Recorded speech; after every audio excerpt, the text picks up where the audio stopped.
আমার লাইফের একদম অন্যরকম এক্সপিরিয়েন্সের একটি ব্লগ হচ্ছে আজকের এই ভিডিওটা। এতদিন যারা আমার মতন সোলো ট্রাভেল করতে একটু ভয় পেতে, আশা করছি আজকে এই ভিডিওটা তাদের জন্য অনেকটা হেল্পফুল হবে। তো চলো ভিডিওটা স্টার্ট করা যাক।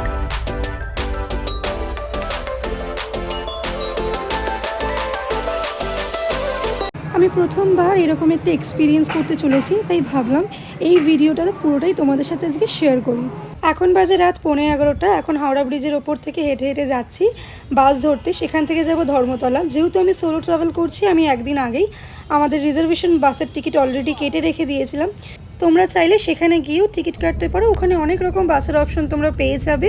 টাইমিংয়ের অনেক অপশন রয়েছে। আমাদের বাসের নাম হচ্ছে নন্দন অ্যান্ড বাসের টাইমিং ছিল হচ্ছে 11:40। এই সূত্রে বাসের ছোট্ট একটা ইনফরমেশন দিয়ে রাখি।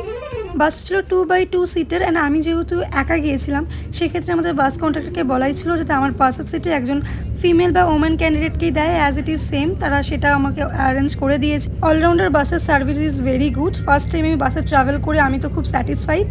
যেমন কথা তেমন কাজ। সকাল 4:30-র মধ্যেই আমাদেরকে নামিয়ে দিয়েছে নিউ দীঘা কফি হাউসের একদম সামনে। ঘুম ভাঙা চোখে যখন এই জাহাজটাকে দেখি, জাস্ট অ্যামেজিং একটা ফিলিংস আসে, যেটা তোমাদেরকে আমি ভাষায় প্রকাশ করতে হয়তো পারবো না। দীঘা আসলে কতক্ষণ আমি সমুদ্রের কাছে যাব এই নিয়ে খুব এক্সাইটমেন্ট থাকে। তাই সবার ফার্স্টে হোটেল রুমে না ঢুকে আগে সি বিচের পাশ থেকে হাঁটতে শুরু করলাম। আর বাসে ট্রাভেল করার পর আমার ঠিক অবস্থা ছিল এরকম, অর্ধেক ঘুম হয়েছে অর্ধেক হয়নি।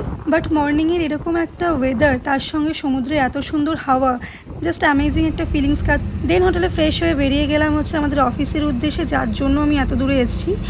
স্টেশনের একদম পাশেই পুরীর মন্দিরটি তৈরি হচ্ছে, যেটা আশা করছি কয়েক বছরের মধ্যেই খুলে যাবে। তখন আবার এসে তোমাদের সাথে সেই ভিডিওটাও শেয়ার করব।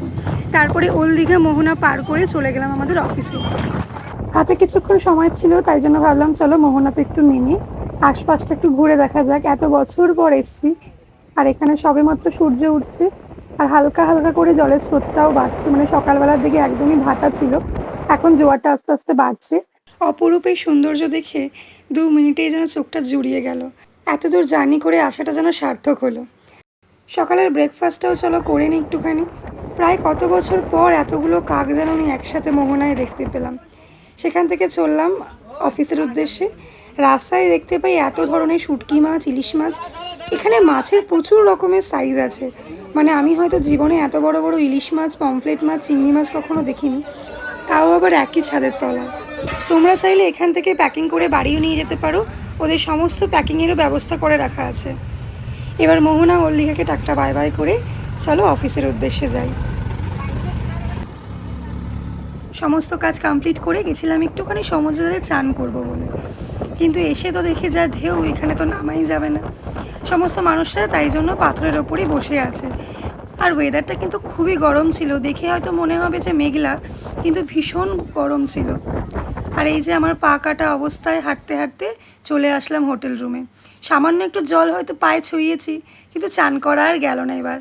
তাই হোটেল রুমে ফ্রেশ হয়ে একদম লাঞ্চ করতে বসে গেলাম। এখানে নিয়েছিলাম হচ্ছে বিরিয়ানি।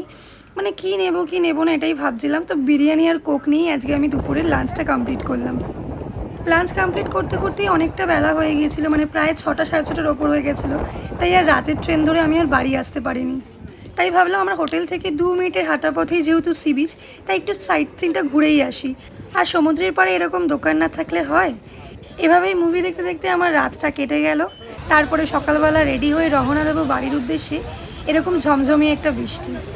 আমার গোটা 1 ডেতে যে সোলো ট্রাভেলের একটা অন্যরকমই এক্সপিরিয়েন্স আমি আমার লাইফে গ্যাদার করলাম। তোমরাও চাইলে কিন্তু এভাবে সোলো ট্রাভেল করতে পারো। আসার আগে অবধি আমার অনেক রকম চিন্তাভাবনা কাজ করছিল। কি হবে, কি করে থাকবো, কিভাবে রাস্তায় বেরাবো, এই একটা ভয় কাজ করছিল। কিন্তু গোটা একটা দিন কাটানোর পর মনে হলো সেরকম কিছুই না। নিজের মতন অফিস গেলাম, যেরকম রাত্রেবেলা বাড়ি আসি, অ্যাজ ইট ইজ সেম।